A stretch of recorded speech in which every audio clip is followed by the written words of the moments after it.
Alright, Cowboys fans. First of all, I want to apologize for not having this video up earlier. I was finally able to get it up, so let's get down to it. The Cowboys had 2 weeks to prepare for the Titans. On the first drive of the game, the Titans were able to drive the ball down the field and get into the end zone for a touchdown. I don't know if Mike Jenkins was still on his bye week or what, but he didn't have a good game at all. He had 2 pass interference calls on the first drive, and he also had a dropped interception later on in the game. Let's start off with Tony Romo. Early on, Tony Romo was hitting his receivers on target. He was able to hit Miles Austin, Roy Williams, and Jason Witten with touchdown passes. Romo had over 400 passing yards and 3 touchdowns. As the game progressed, Tony Romo threw 3 interceptions. You can't have 3 interceptions and win. Now let's go to the 133 yards of penalties. That's a ridiculous number of penalty yards.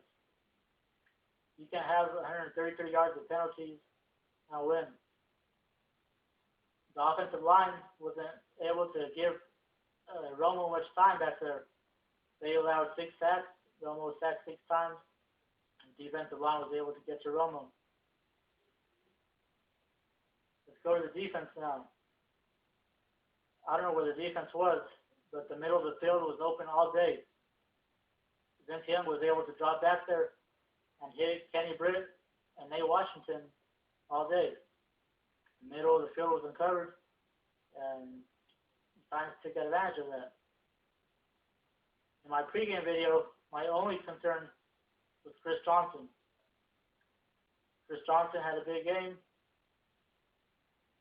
He was able to hit those holes and get some yards. I believe he got into the end zone twice. You can't do that.